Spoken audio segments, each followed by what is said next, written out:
Her father had called it the wood storage room. That was the name he used every time, not the cellar, not the basement, just the wood storage room said. In the flat, particular way, he said things he did not intend to be questioned. Marta Hollins had been coming to this farmhouse her entire life. 71 years of Sunday dinners and harvest seasons and the long, quiet winters when her father moved through the house without explaining himself to anyone. She had been in this cellar hundreds of times. She had never once seen a piece of firewood stored here. She noticed this for the first time the week after the estate lawyer called. Not because anything had changed, the cellar was exactly as it had always been, the stone walls, the low ceiling, the packed earth floor, except for the poured concrete section in the northeast corner where her father had done some kind of repair work decades ago. She noticed it because she was finally looking at the room without her father in it, and looking at something without the person who named it changes what you see. No wood, no rack, no evidence that wood had ever been stored here. No bark dust, no resin stain on the walls, no worn path between the stairs and a storage area.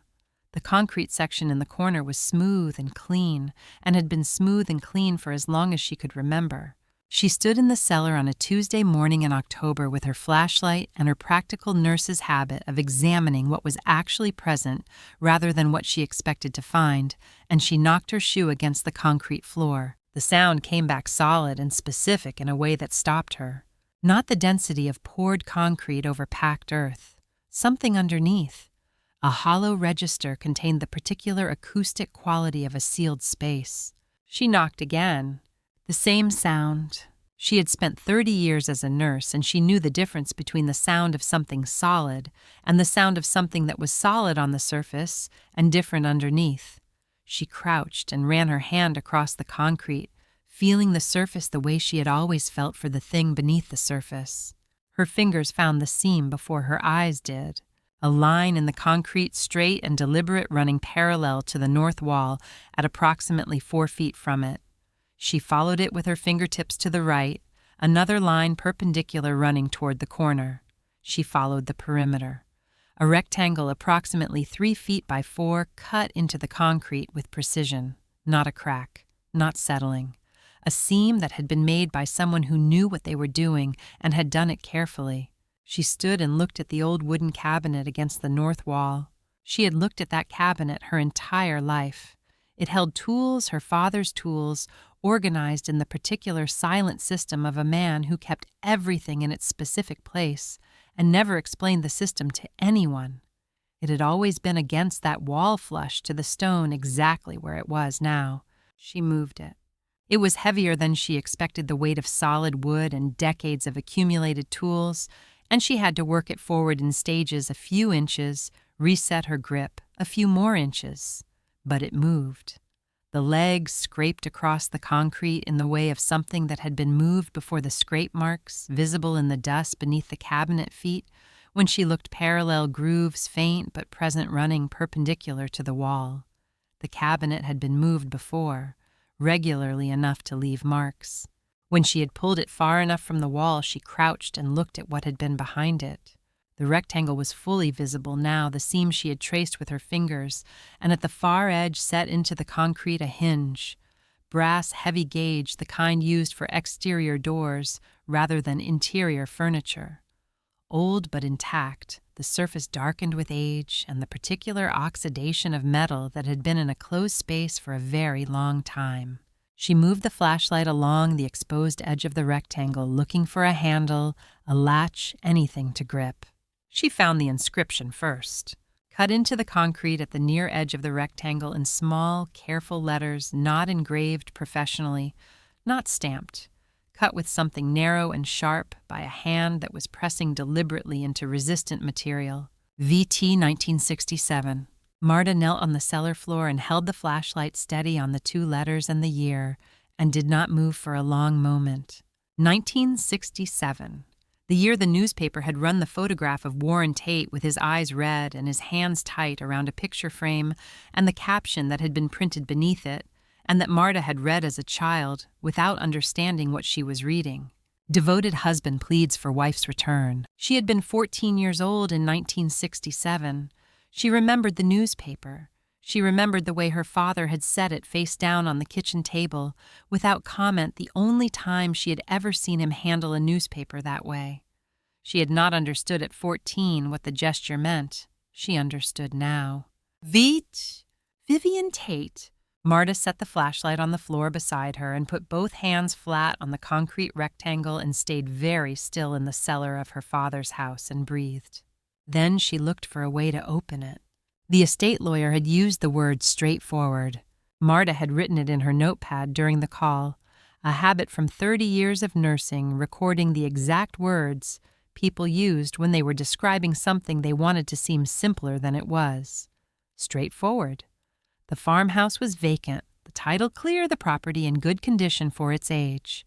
A straightforward sale once she had done a basic inventory and cleared whatever personal effects remained. She had driven out on a Wednesday morning in late October, the first time she had been to the property in 20 years. Her mother had managed the visits in the final decades, or had said she managed them, had reported on the farmhouse's condition with the brief efficiency of a woman who did not invite follow-up questions. Marta had not pushed. She had been working, and then her mother had been declining, and then her mother had been gone, and now there was a farmhouse and an estate lawyer and the word straightforward. She parked at the end of the lane and sat in the car for a moment. The house looked as it always had. White clapboard, 2 stories, the porch running across the front elevation, the old maple at the southeast corner that had grown past the roofline in the years since she had last seen it.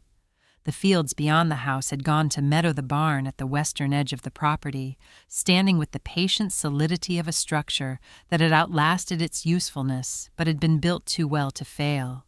She went inside. The front rooms, first parlor, dining room, the kitchen at the back of the house. She had expected the particular quality of long vacancy, the smell of dust and cold air, and absence the surface grime of a house that had not been regularly occupied, the small signs of neglect that accumulated when no one was paying attention. Old houses had a specific feeling when they had been left entirely alone, and she had expected that feeling here. She did not find it. The parlor was dusty, genuinely dusty, the dust of months rather than weeks, but the furniture was covered with sheets that had been folded and placed with care, the corners tucked precisely the kind of covering that required thought about what was being protected and why. The kitchen shelves held a row of old canning jars, empty, arranged by size, with the particular alignment of someone who had straightened them recently and deliberately. Not the alignment of jars that had been sitting undisturbed for years, the alignment of jars that had been touched. She stood in the kitchen and looked at the shelves and felt the first version of the feeling she would not fully name until she was in the cellar. The farmhouse had been lived in a specific and limited way much more recently than she had understood. She walked the ground floor methodically, the nurse's habit of establishing the full picture before drawing conclusions. The pantry off the kitchen, 3 shelves of canned goods, old but not ancient, the labels of a grocery store that had been operating in the nearest town until approximately 15 years ago, arranged in straight rows, labels forward. Someone had organized these. Someone had been here, had touched these shelves, had straightened what was there. Not vandalism, not a stranger passing through. The quality of the organization was too deliberate, too consistent with the quality of the furniture covers and the kitchen alignment. This was someone who knew the house and cared about its condition and had been coming here privately on a schedule she had not known about for reasons she had not been told. Her father had died in 1989. Her mother had claimed to manage the property after that. But her mother had not driven after 1995, and the nearest neighbor was 7 miles away, and the canning jars on the kitchen shelf were from a grocery store that had been operating until approximately 15 years ago. Her father had been dead for 35 years. She went to the cellar. The stairs were the original construction, steep and narrow, the handrail worn smooth at the grip from decades of the same hand in the same position. She descended with the flashlight she had brought from the car, the beam moving across the stone walls and the low ceiling and the concrete floor of the northeast corner. The cellar smelled of cold stone and old wood and something else underneath both of those that she could not immediately name, something dry and specific, the smell of a space that had been visited rather than inhabited. She walked the perimeter slowly. The stone walls were original, the fieldstone construction of a farmhouse foundation from the early 20th century, the pointing maintained in sections but not recently. The floor was packed earth throughout, except for the northeast corner, where a section had been poured in concrete at some point after the original construction, the color slightly different from the surrounding floor, the surface smoother the edges where concrete met earth, showing the clean line of a deliberate pour rather than repair work. Against the north wall, a wooden cabinet. She had seen it here her entire life. Heavy oak deep, the kind of piece built for a specific purpose in a specific location, the surface dark with age. It held tools. She could see the organized rows through the glass-fronted upper section, the same organization she remembered from childhood, the particular silent system of a man who kept everything in its place without explaining why. She looked at the cabinet more carefully than she ever had before. The bottom edge of the cabinet met the concrete floor. She crouched and looked at where the legs sat and saw it. The floor around the front legs was dusty, undisturbed, the dust of long vacancy. But the floor at the back of the cabinet was different. She could see it from this angle, a pattern in the dust, and in the concrete surface itself, a worn arc running from the back left leg in a smooth curve toward the right and then back. The pattern of something heavy being moved repeatedly across the same path, pivoting on a consistent point over many years.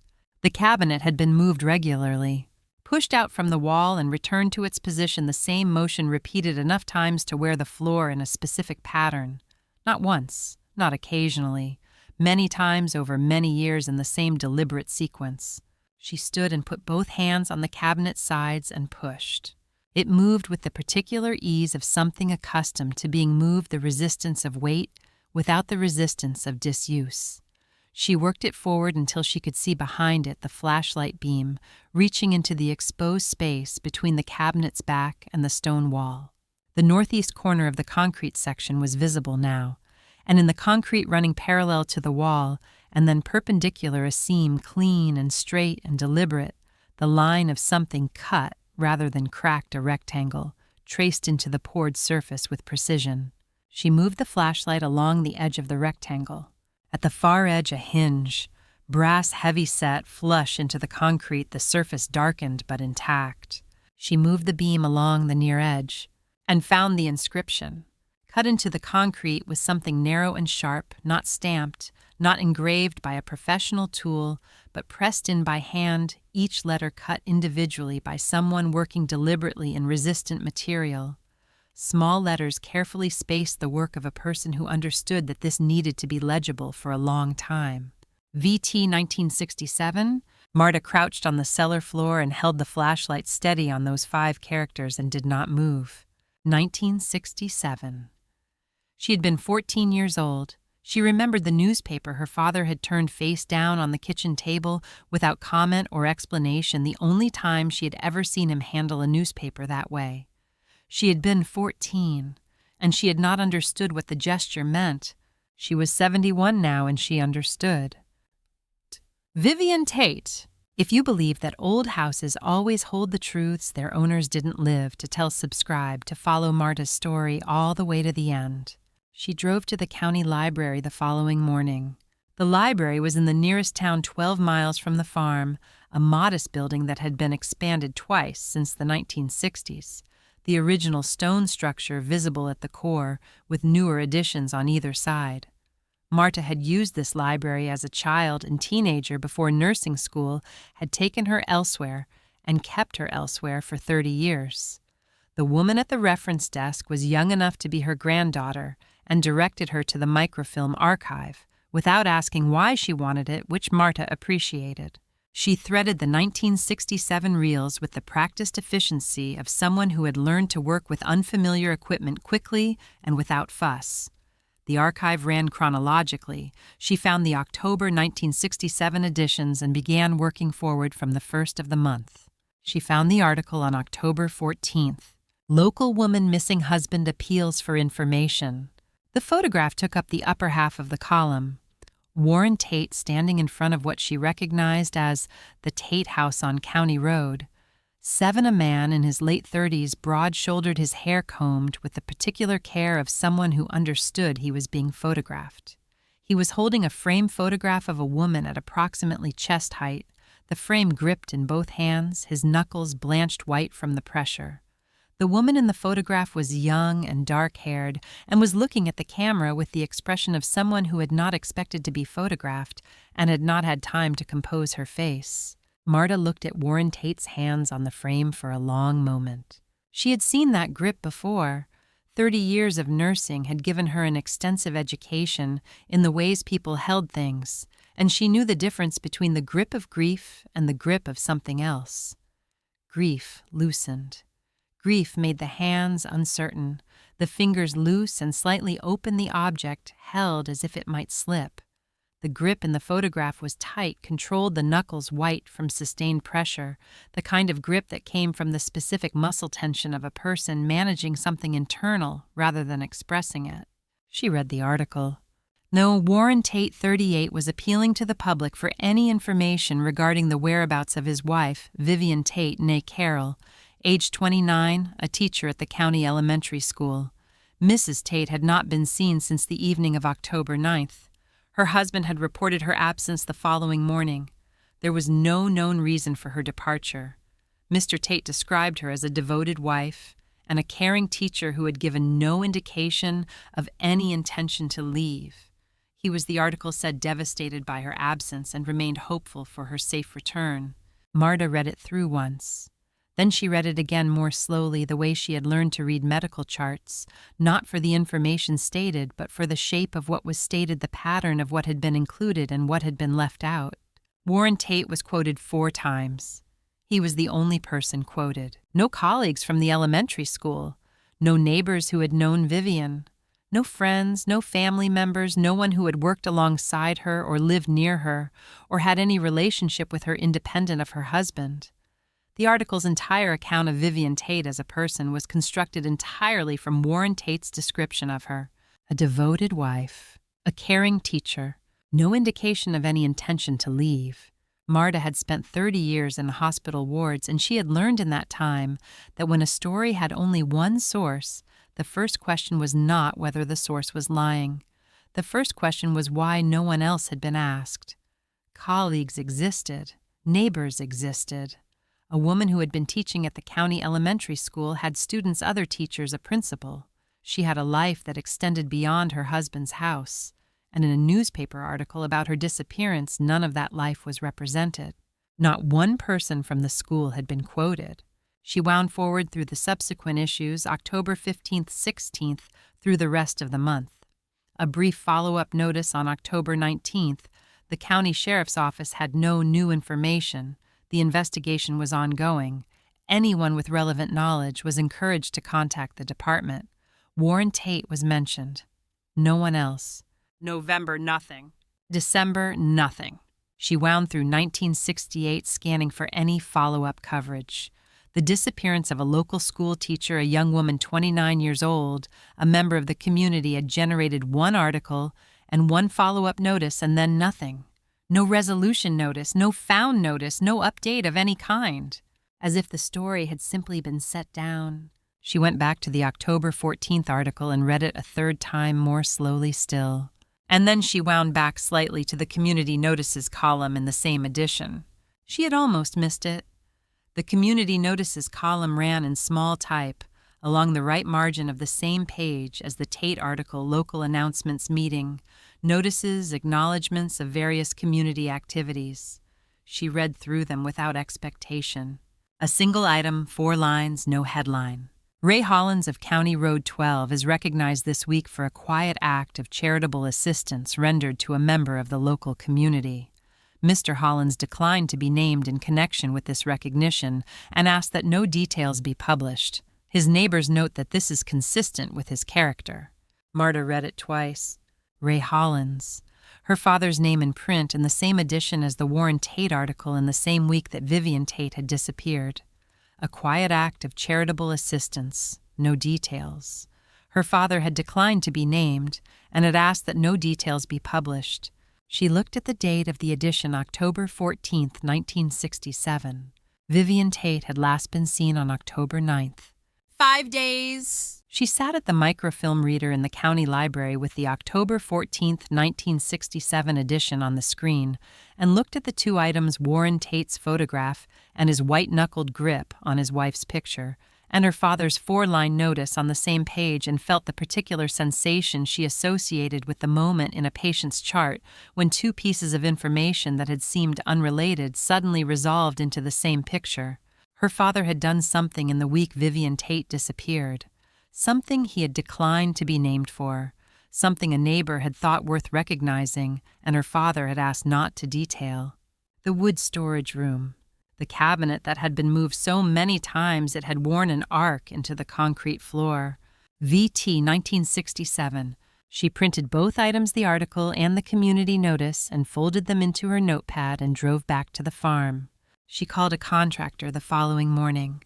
Not a local firm. She had learned in the days since finding the inscription that she wanted as little conversation as possible around this project, and local contractors asked questions the way local people did, connecting names and histories with the easy fluency of communities that had known each other for generations. She found a company in the city 40 miles away that did structural work without the social dimension.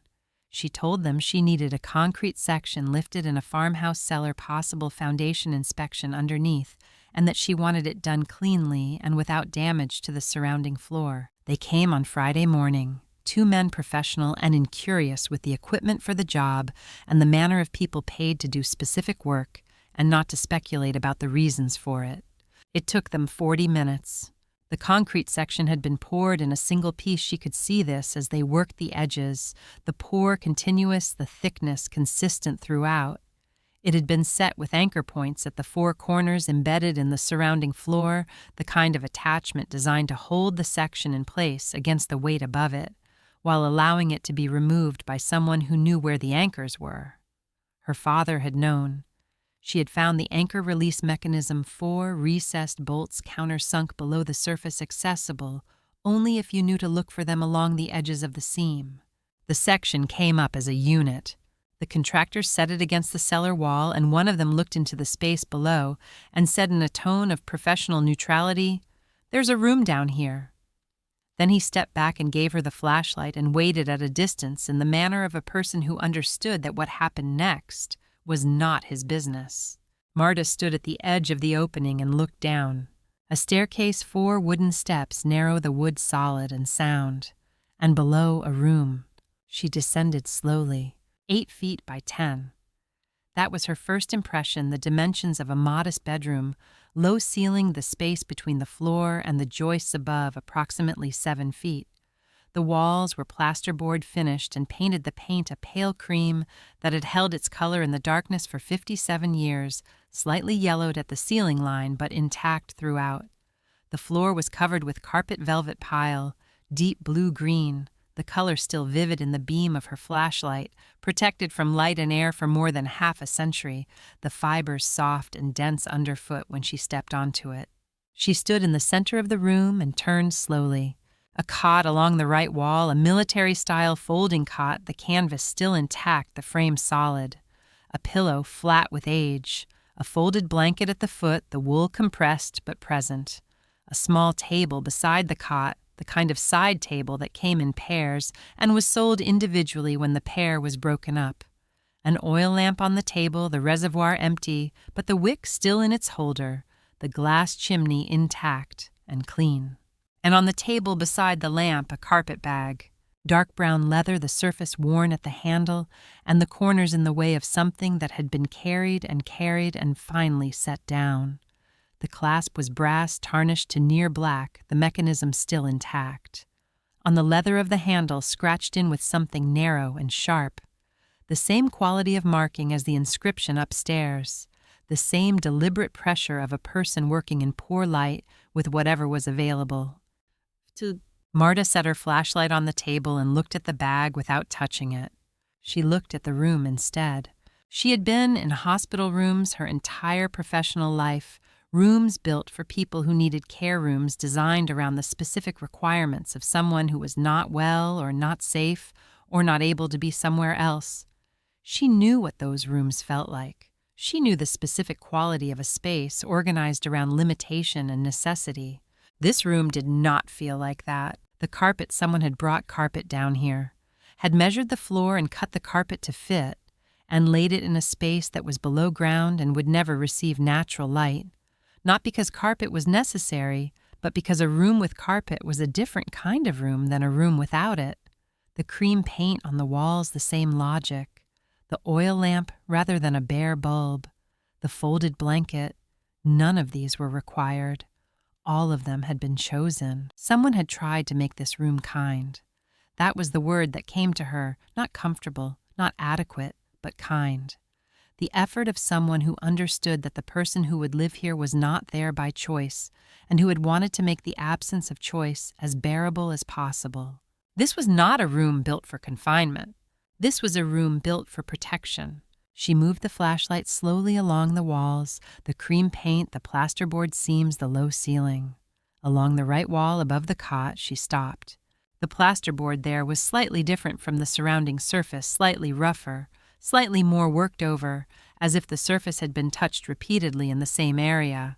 She brought the flashlight close, scratched into the plasterboard above the cot at the height of someone lying down and reaching up or sitting on the edge of the cot and leaning forward, the same narrow instrument, the same deliberate pressure as the marking on the concrete upstairs and the initials on the carpet bag.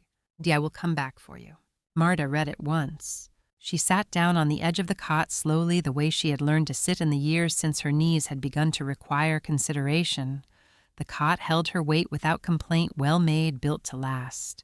She looked at the words on the wall. D, one letter, a name initial. The name of someone Vivian Tate had left behind when she came into this room, had left and had promised in the only way available to her, in a room below the earth, with no way to send a message that she intended to return to. The carpet bag on the table, the words on the wall, the carpet soft and blue-green under her feet. She reached for the bag and set it in her lap. She did not open it yet. She sat in the room her father had built and held the bag that Vivian Tate had carried and looked at the words on the wall above the cot where Vivian had slept. And she let the room be what it was. The room of a woman who had come here because there was nowhere else to go and who had left these things behind and who had promised someone named Dee that she was coming back. She opened the carpet bag on the cot, the clasp released with the particular resistance of a mechanism that had not been operated in a very long time, not seized, just stiff, the brass components compressed by decades of disuse. She worked it carefully the way she had always worked with things that resisted, and the clasp opened, and she folded back the leather sides. Inside 3 items. A notebook spiral-bound, the cover blue cardboard, the kind sold in drugstores and 5 and dimes throughout the 1960s. A bundle of papers tied with kitchen twine, the twine dried to brittleness. And beneath both of those, flat against the bottom of the bag, protected by the items above it, a piece of cardboard approximately 8 inches square, stiff and slightly yellowed.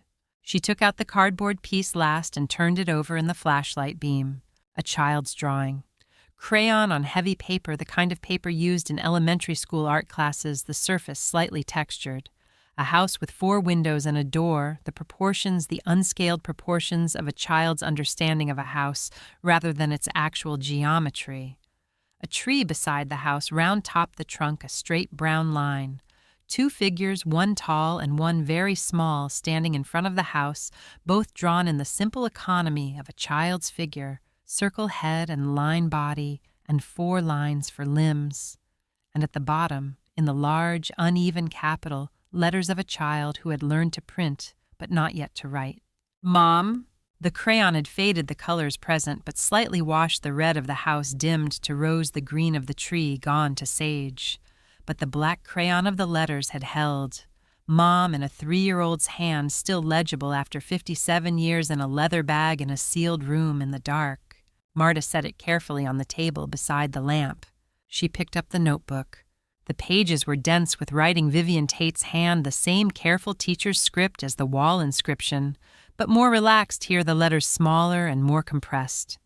The writing of someone filling pages rather than cutting letters into plaster. Dated entries beginning October 10th, 1967, the day after she had last been seen. Marta read from the beginning. The first entries were factual and controlled the tone of a person managing fear through documentation. October 10th arrived after dark. Ray had the room prepared. There is carpet, which I did not expect, a lamp and oil enough for several weeks.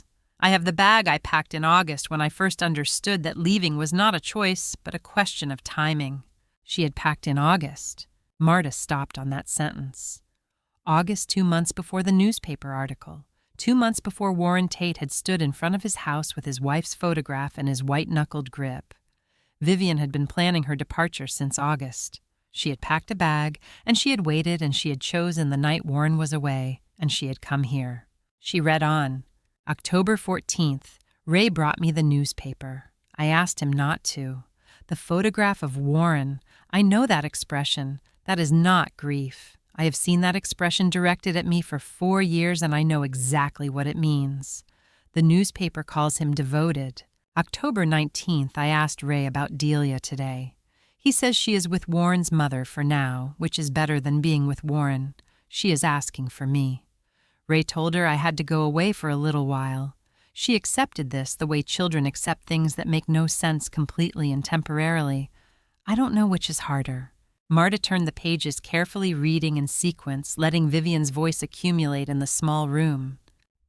October 28th. I have been here 19 days. I count them on the inside back cover. Ray brings food twice a week and news when I ask for it and silence when I need it, which is most of the time. He is not a man who feels quiet, and I am grateful for this. November 6th. Day 27. Warren has told people I had been unstable. This is the word Ray heard at the hardware store. Unstable. It is a useful word for a man whose wife ran away. It explains her departure without requiring him to account for the reason. I taught school for 6 years. My students and colleagues know me, but the newspaper did not quote any of them. Marta set the notebook down for a moment. She had noticed the same thing in the library, the article with only one voice, only one account, only Warren Tate's description of his wife. And now here was Vivian Tate, 27 days into hiding, noticing the same thing from the inside of a sealed room and understanding exactly what it meant. She picked the notebook back up. November 15th, day 47. Ray brought me Delia's drawing today. She drew our house and left a space for me in it. There is a gap between the tall figure and the small figure, a deliberate gap as if she drew it that way on purpose, leaving room. I don't know how to explain to a 3-year-old that I'm coming back when I myself don't know if that's true. Marta stopped. She set the notebook on her knee and looked at the drawing on the table, the house and the tree, and the 2 figures and the gap between them and the word Mom in black crayon at the bottom. The gap between the figures that a 3-year-old had left deliberately, leaving room. She sat in the room for a long moment without reading. Then she continued. December. The entries became shorter, the writing more compressed, the days harder to distinguish from each other. December 9th, day 60. I have started teaching myself to pass time without moving, a useful skill I did not expect to develop. December 23rd. Ray brought a candle for Christmas. We did not speak about it being Christmas, but we both understood. January 4th, 1968. Day 86. I asked Ray today if he thought I would ever be able to go back. He was quiet for a long time. Then he said not while W is looking. I asked him how long W would look. He said he didn't know. She reached the final section of the notebook, late January 1968, the entries growing sparser, and then a gap, and then a final entry. February 3rd, 1968, day 116. Ray says it is time. W has stopped asking questions in town, or has stopped asking them loudly, which is not the same thing, but may be enough. I am leaving tonight. I don't know where I'm going yet. I know I cannot take Delia, not now, not safely, not without a legal process I don't have the money or the standing for. Ray says he will watch over her. I believe him. I will find a way to come back. She closed the notebook. She picked up the bundle of papers, Ray's letters, the twine coming apart as she untied it, the papers inside dry and intact. 14 pages, she counted each one in her father's handwriting, the compressed economical script of a man who wrote only what was necessary. She read through them in sequence, brief updates on Delia's welfare, on Warren's movements on the legal situation, as her father had understood it. Practical information delivered without elaboration. Delia is well. She is asking a fewer questions now. W has retained a lawyer, but the process moves slowly. She reached the final letter. It was shorter than the others, half a page, the handwriting slightly less controlled than the earlier letters, the pressure uneven in the way of someone writing under urgency or distress. W found out you were in town. Someone told him I don't know who. You need to leave tonight. Take the route we discussed. Don't come back to the county, not yet. He has people watching the roads. I will explain things to Delia someday when she's old enough to understand. I will make sure she knows you didn't leave because you wanted to. I will tell her. The letter was not dated. There was no closing. Marta sat with the letter in her hands and looked at the last line. I will explain things to Delia someday. I will tell her. Her father had written that sentence sometime in the late 1960s or the 1970s. She could not know exactly when the letter undated the context, suggesting the years after Vivian had left the county. He had written it as a promise, a thing he intended to do when the time was right, when Delia was old enough, when the situation had settled into something manageable. He had died in 1989. Delia would have been 25 years old in 1989. Old enough. And her father had never told her. The someday had kept moving forward, and the someday had run out, and now there was a woman named Delia Norris who was 60 years old, and who had spent 57 years believing her mother had walked away, and the letter explaining otherwise had been sitting in a leather bag in a sealed room in a cellar for all of those years. Ray said he would tell her someday, but that someday never came. If you were Marta, what would you say to Delia first? Leave your thoughts in the comments below. She had thought the carpet bag was empty. She had taken out the notebook and the bundle of letters and the child's drawing and had set each one on the table or on the cot beside her, and the bag had felt empty when she lifted it, the particular lightness of a container that had given up its contents. She had set it aside and spent an hour with the notebook and the letters and had not looked at it again. It was only when she picked the bag up to fold it closed that she felt the small weight at the bottom. She reached inside and found it in the corner, a small object the size of a coin, wrapped in a piece of paper folded several times into a tight square. She unwrapped it carefully, the paper dry and fragile at the folds, the creases holding but just barely. Inside the paper, half a brooch. Pearl and silver, the mount delicate, the design clearly one half of a matched pair. The edge where the piece had been divided was clean and straight cut, rather than broken, a deliberate separation. A piece of jewelry that had been made as two halves of a whole and had been divided by someone who understood what they were doing. The pearl was cream and intact, the silver slightly tarnished, but the details still clear. She unfolded the paper wrapping. Written on the inside in Vivian's teacher's hand, careful and small, the writing of someone making the most of a limited surface. For Delia, when she's old enough to wear it. Marta held the half brooch in her palm and looked at the writing on the paper and thought about what it meant to divide a piece of jewelry precisely in half and keep one half for the person you were leaving behind, intending to return it whole when the circumstances allowed. She set it on the table beside Delia's drawing. Then she reached back into the bag. The envelope was at the very bottom, lying flat, the bulk of it compressed by the weight of everything that had been packed above it for 57 years.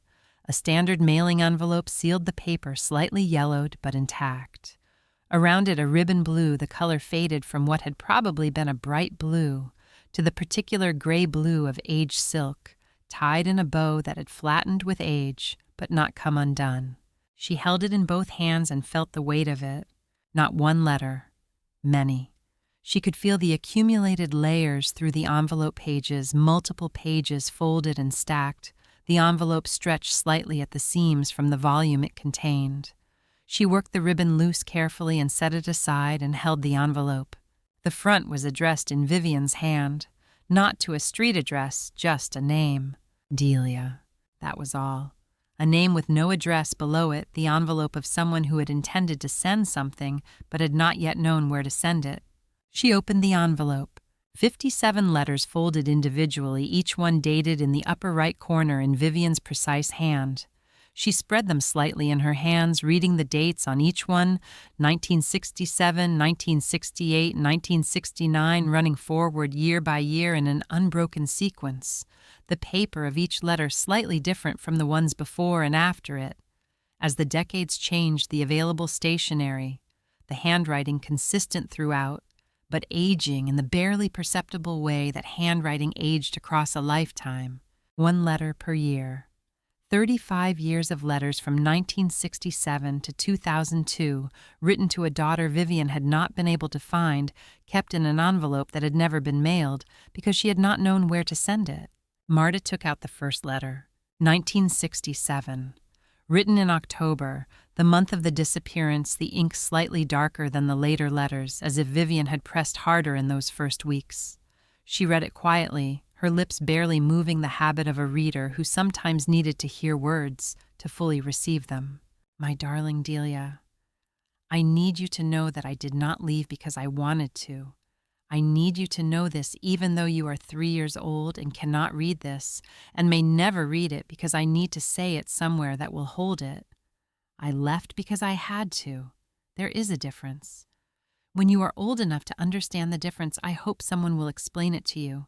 If I can't be that person, and I hope I can be that person, I hope someone will. She stopped reading. She set the letter down on the cot beside her and sat for a moment with her hands in her lap. Then she took out the last letter, 2002.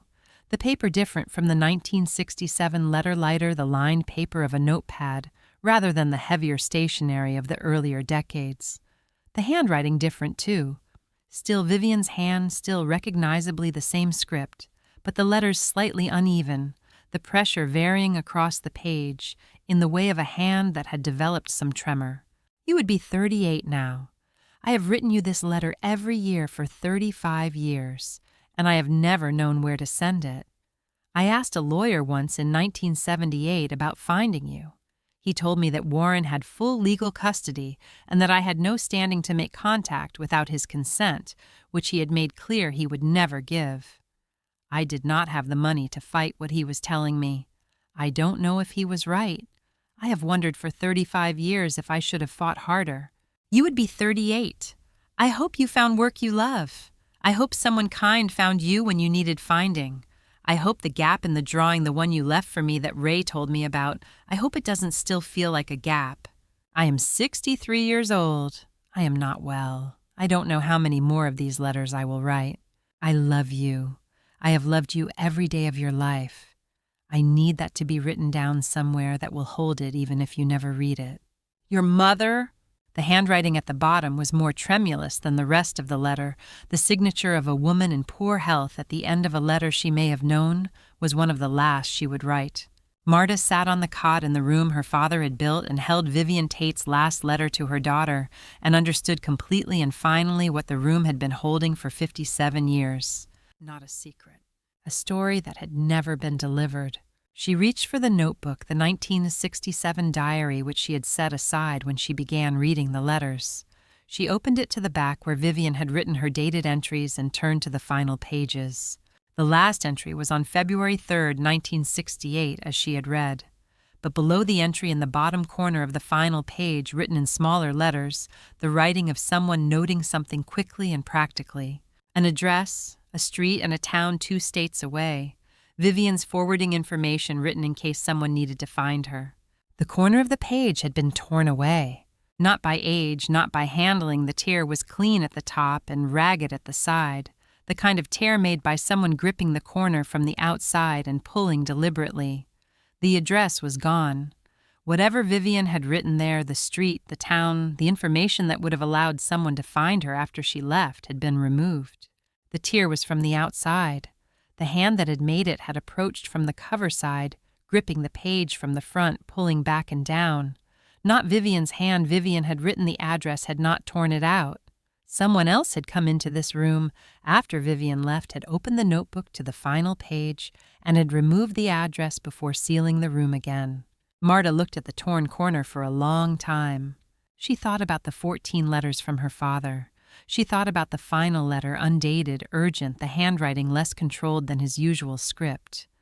W found out you were in town. You need to leave tonight. Her father had known Vivian was leaving. He had told her to go.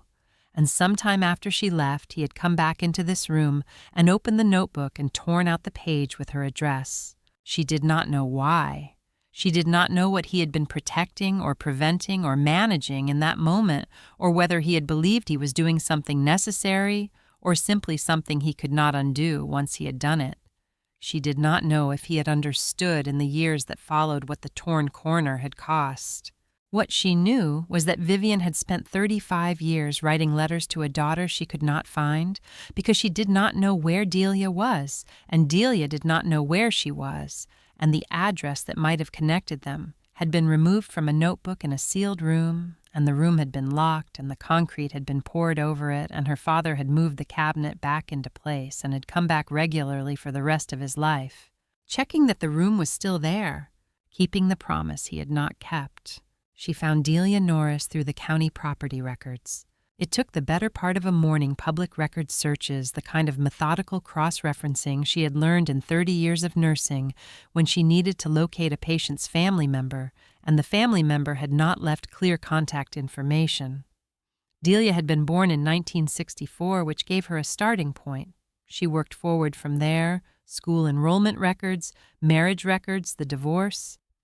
Filing she found in the county court records under Delia's married name, and then the property tax records for the current address, a small house in a town 3 hours east, the kind of town that appeared on state maps as a dot, and in person as a main street and a post office and a diner. Delia Norris, age 60, retired, living alone. Marta sat with the address written in her notepad and looked at it for a long time. She had delivered difficult news before. 30 years of nursing had given her more experience with that particular task than most people accumulated in a lifetime. The news that came in the middle of the night, the news that changed the shape of a family in the time it took to say 3 sentences, the news that people spent the rest of their lives organizing themselves around. She knew how to deliver it. She knew the importance of being present for the moment after it landed, of not rushing the silence, of understanding that the person receiving the information needed time before they needed anything else. She did not know how to deliver this news by telephone. She tried anyway. Delia answered on the 4th ring, her voice the voice of someone who had been doing something else and had picked up without checking the number, slightly distracted, slightly cautious, the voice of a person who had learned to be careful about unknown callers. Marta introduced herself and said she had information about Delia's mother. The line went quiet. Not the quiet of a bad connection, the specific quiet of someone who had received a word they had not heard used in relation to themselves for a very long time and was deciding how to respond to it. "My mother left when I was 3, Delia said. Her voice had changed flatter, the distracted quality gone replaced by something careful and controlled. "I don't know what information you could have." "I know," Marta said. "I understand why you might not want to have this conversation, but I need to tell you that what you were told about why she left, I don't think that's the whole story. I have things that belong to you, physical things she kept for you. I would very much like to bring them to you in person." The line went quiet again. "I'm going to hang up now," Delia said. "I know," Marta said. "If you change your mind, here is my number." She read it out slowly twice, and then she sat in the farmhouse kitchen and looked at the address in her notepad and understood that the telephone had not been the right instrument for this. Some things required presence. Some things required the weight of a physical object placed on a table between 2 people, which communicated what words could not. She drove 3 hours east the following morning. Delia's house was a small Cape Cod on a residential street, modest, well-maintained, the garden in the late-season state of a person who had tended it through the summer and was allowing it to settle into autumn. A light was on in the kitchen window. Marta sat in the car for a moment, the carpet bag on the passenger seat, and then she got out and walked to the door and knocked. Delia opened it. She was 60 years old. Marta had known this from the records, but knowing a number and seeing a face were different things.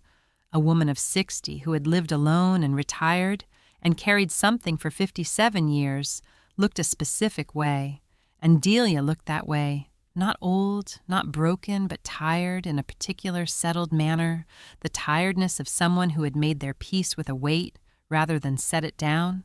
She looked at Marta and then at the carpet bag. She stepped back from the door without speaking and let Marta come inside. The kitchen was the room they ended up in, the natural room, the room where serious conversations happened in modest houses.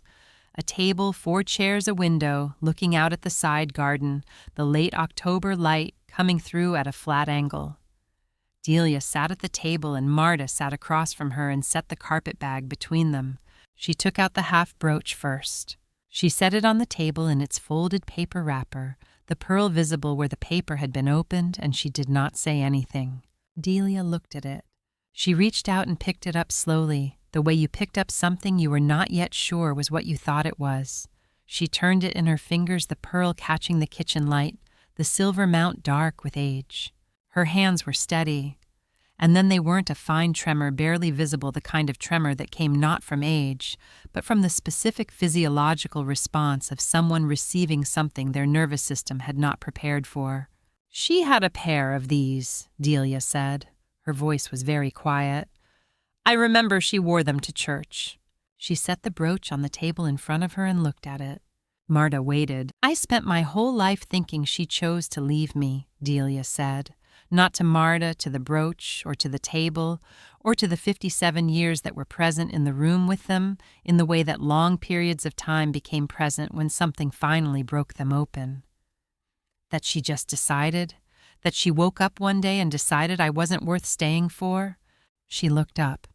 Marta reached into the carpet bag and took out the envelope. She set it on the table. The faded blue ribbon. Delia's name on the front in her mother's handwriting. The envelope stretched slightly at the seams from 57 years of accumulated letters that had never been sent because the person who wrote them had not known where to send them. Delia looked at the envelope for a long moment without touching it.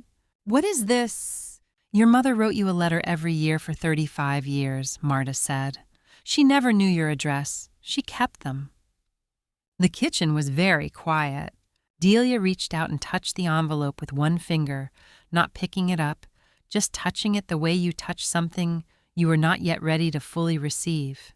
Then she untied the ribbon carefully and opened the envelope and took out the first letter. She read the first paragraph. "My darling Delia, I need you to know that I did not leave because I wanted to.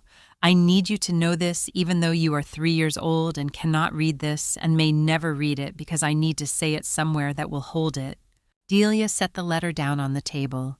She turned and looked out the kitchen window at the side garden, the autumn light on the grass, the last of the season's color in the bed along the fence. She looked at it for a long time. Marta did not speak. She had learned in 30 years of nursing that some silences were not empty. Some silences were full of the work a person was doing inside themselves, the work of receiving something that required the entire self to receive, that could not be hurried or assisted or accompanied. You sat with them. You stayed present. You did not fill the silence with your own voice. She sat with Delia in the kitchen and let the silence be what it needed to be. Vivian wrote 57 letters for her daughter in 35 years, and not one was ever sent. If this moment moved you, helps this story reach someone who needs to hear it. Delia drove out the following Saturday. She had called the night before. A brief call, the conversation spare the tone of someone who had made a decision and was confirming the logistics rather than discussing the decision itself. She would come in the morning. She would come alone. Marta said she would be there. Delia arrived at 9 o'clock, parking at the end of the lane where Marta had parked on her first visit. She got out of the car and stood for a moment looking at the farmhouse, the white clapboard, the old maple, the porch running across the front. Marta watched from the kitchen window and did not go out. Some arrivals needed to happen at the person's own pace. Delia came inside, and they had coffee at the kitchen table without talking very much. The letters were with Delia. Marta had left them in her care, all 57 of them, which was where they belonged. The half brooch was with her, too, in the pocket of her coat, which Marta could see from the slight weight of the fabric when Delia moved. She did not ask about them. Some things were being processed in the private way that serious things required processing, and the processing did not need an audience. After the coffee, Marta took her to the cellar. She led her through the kitchen and through the door, and down the steep, narrow stairs, the same stairs she had descended herself on that first Tuesday in October. The cellar was as it had been, the stone walls, the low ceiling, the concrete floor, with the northeast section lifted and leaned against the wall where the contractors had placed it. The cabinet was pushed to the side. The opening was visible, the 4 wooden steps descending into the room below. Delia stood at the edge of the opening and looked down. Marta moved to stand at the base of the cellar stairs far enough back to give Delia the space of the room close enough to be present if presence was needed. "I'll be right here," she said. Delia descended alone. Marta stood at the top of the lower staircase and listened. The sound of footsteps on the wooden stairs, 4 steps slow and careful. The sound of someone moving on carpet, the soft compression of old velvet pile underfoot. A long silence. She did not go down. She had understood from the moment Delia had called the night before that this visit was not for her. She had found the room, had read the diary, had traced the letters and driven 3 hours, and sat across a kitchen table and delivered what needed to be delivered. Her part of the work was done. What remained was between Delia and the room, between a 60-year-old woman and the space her mother had lived in for 4 months in 1967, the space where her mother had kept her drawing and scratched her name into the plaster and made a promise she had not been able to keep. Marta stood at the top of the stairs and listened to the silence below. It was a particular silence, not the silence of absence, but the silence of presence, the specific quality of quiet that belonged to a person doing something that required their entire self. She had sat with enough patience in enough difficult moments to know the difference between a silence that needed to be filled and a silence that needed to be protected. She protected it. Below, she heard the soft sound of Delia moving across the room, a pause longer than the others. Marta understood from the duration and the quality of the pause that Delia had found the wall inscription. She did not need to see it to know. The pause had the weight of someone reading something they had not prepared to read, something that arrived before the defenses were in place. "I will come back for you." Another silence, longer. Then the faint sound of fingers against plaster, the sound of someone tracing letters, pressing fingertips into the cuts in the wall. The way you pressed your fingers into something you needed to verify was real. Marta had done the same thing herself on that first morning, running her fingertips along the seam in the concrete before her eyes had fully confirmed what she was feeling. Some things needed to be confirmed by touch. The silence continued for a long time, then a different sound, softer, lower. The sound of someone lowering themselves to the floor. Marta understood the carpet. Delia was on her knees, or sitting her hands in the velvet pile of the carpet that Vivian's protector had brought into this underground room in 1967 because he had understood that a room where someone had to live needed to be made as kind as possible. The blue-green carpet that had been protected from light for 57 years, the color still deep and vivid, the fibers still soft. Marta stood at the top of the stairs and did not move. Another long silence, and then a sound she almost didn't hear, the rustle of paper, the careful handling of something fragile. She understood the drawing, the child's drawing that had been in the carpet bag that she had left on the small table before she had sealed the bag and carried it upstairs. Delia had found it. The drawing that Delia had made at 3 years old, the house and the tree and the 2 figures and the deliberate gap between them and the word Mom in black crayon at the bottom. The drawing that had traveled with Vivian Tate from the farmhouse into this room and had stayed in a leather bag in the dark for 57 years because Vivian had carried it and kept it and had not left it behind, even when she left everything else. Marta stood at the top of the stairs and listened to her own breathing and the old sound of the farmhouse settling around her and the silence from below. She did not know what Delia was feeling. She did not try to know. She had learned across 30 years of sitting with people in the hardest moments of their lives that the feeling belonged to the person feeling it, and the most generous thing you could offer was the space to feel it without being observed. She stood at the top of the stairs. She waited. They did not discuss whether to keep the room. The decision arrived the way certain decisions arrived, not through deliberation, but through a shared understanding that presented itself as fact. They were standing in the cellar on the afternoon of Delia's visit, after Delia had come back up the stairs, and they had stood together at the opening for a long moment, and neither of them had said anything about sealing it again or filling it in or doing anything to change what it was. The room would stay. Marta understood her part in what came next. She was the keeper. Now the farmhouse was hers. The room was beneath it. And the room needed someone who understood what it was and what it held, and who would not reduce it to something simpler than it was. She was 71 years old, and she had spent 30 years as a nurse, and she knew the difference between the things that should be changed and the things that should be witnessed. The room was for witnessing. They left it as it was, the cot, the table, the lamp, the carpet, the inscription on the wall. She drove back to the city 2 days later with the carpet bag in the back seat, empty now, except for the items she was returning to their proper places. The letters went with Delia. The drawing went with Delia. The notebook after Marta had made careful copies of every page went with Delia. These things had been waiting for Delia for 57 years, and the waiting was over, and they belonged to her. What remained of the question of Warren Tate's half of the brooch took 3 weeks to resolve. Delia had known from the moment Marta placed the half brooch on her kitchen table that the other half existed somewhere. A matched pair deliberately divided the clean, straight cut of a separation made by someone who understood that keeping one half meant the pair could never be complete. She had not said this to Marta immediately. She had said it later on the phone in the matter-of-fact tone she used when she was stating something she had thought through carefully. He kept the other half, she said. I don't know why, so I couldn't have it probably. They found it in the county storage facility where Warren Tate's unclaimed personal effects had been held since his death in 1981. A cardboard box labeled with his name and a case number stored on a shelf in a climate-controlled warehouse alongside hundreds of other unclaimed boxes. Inside the ordinary accumulation of a man's life, papers, small objects, things that had seemed worth keeping and had then been kept by no one. And in a small envelope at the bottom, paper clipped to nothing the other half of the brooch. Pearl and silver, the twin of the piece that had spent 57 years in a leather bag in a sealed room. The mount slightly different in its tarnished pattern from the piece Vivian had kept stored, differently, handled differently, the surface telling the story of 2 different lives in the way that surfaces always told stories if you knew how to read them.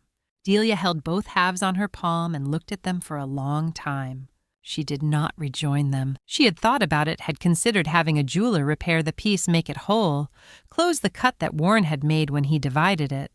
But she had decided against it in the same quiet way she had decided most things in the weeks since Marta had come to her door. The separation was part of the history. Making the piece whole would be a different kind of falsification, a tidying of something that had not been tidy, a repair that would make the object say something other than what it knew. She placed both halves in a small glass-fronted box, the kind used for displaying objects too fragile or too significant for ordinary handling, and set it on the shelf in her sitting room where the light came through the window in the afternoon. Not joined. Side by side, the cut edges facing each other across a 1/4 inch of space, the pearl of each half catching the same light from the same angle. Almost whole, not whole. The letters she framed. Not all 57, she had read them over the course of several weeks, 1 or 2 at a time, in the way she had decided to receive them at the pace her own capacity for receiving allowed. But the first letter and the last, the 1967 letter written when Delia was 3 years old and could not read it, and the 2002 letter written when Vivian's hand was trembling, and she did not know how many more she would write these. She had framed together side by side, in a double frame on the wall above the glass box. My darling Delia, I need you to know that I did not leave because I wanted to. You would be 38 now. I hope someone kind found you. The drawing was in the hallway, the child's drawing with the house and the tree and the 2 figures and the deliberate gap, and the word Mom in black crayon framed carefully the colors still present after 57 years in a leather bag in the dark. Delia had spent a long time deciding where to put it, and had settled on the hallway where she would pass it every time she came in and every time she went out, which she understood was exactly the right frequency for something that needed to be seen regularly rather than occasionally. Marta drove out to the farmhouse twice more before the winter settled in. The room was as she had left it, the inscription on the wall, the carpet soft and blue-green underfoot, the smell of cedar and old air, and the particular quality of a sealed space that had held something for a very long time. She stood in the room on her second visit and looked at the inscription for a long time. "D.I. will come back for you." Vivian had not come back. She had died in 2003, 1 year after writing the final letter in the blue-ribboned envelope, 1 year after writing, "You would be 38 now." She had spent 35 years not knowing where Delia was and not being findable by Delia, the torn corner of the notebook page, ensuring that the distance between them could not be crossed from either direction. Marta thought about her father. Ray Hollins had built this room in 3 weeks in the autumn of 1967 and had brought carpet into it because he understood that a person living in it needed the room to be kind. He had brought food twice a week and news when Vivian asked for it and silence when she needed it. He had sent her away when Warren found out she was in the county. He had told her he would explain things to Delia someday. He had not explained. He had carried the room and its contents for the remaining 22 years of his life, coming back regularly, moving the cabinet, checking that everything was as he had left it, and then replacing the cabinet and going home and saying nothing to anyone. He had not destroyed the room. This was the thing Marta returned to, standing in the cellar on a November afternoon, with the winter light coming through the small window near the ceiling. He had not filled it in. He had not poured concrete over the opening and made the room permanently inaccessible. He had preserved it, had maintained the access, had kept the cabinet movable, had come back regularly for more than 2 decades to ensure that what was inside remained intact, as if he had known that someday someone would need to see it. As if he had understood in the way that people sometimes understood things they could not articulate, that the room's contents were not his to destroy, that they belonged to the future rather than to him, to a reckoning that had not yet arrived. Ray Hollins never told anyone about the room he built. He took that with him when he died. But he didn't destroy it. He didn't pour more concrete.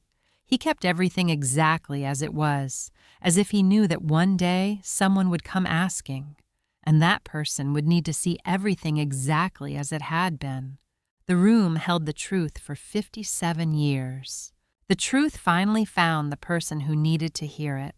The next story is waiting for you in the playlist right here.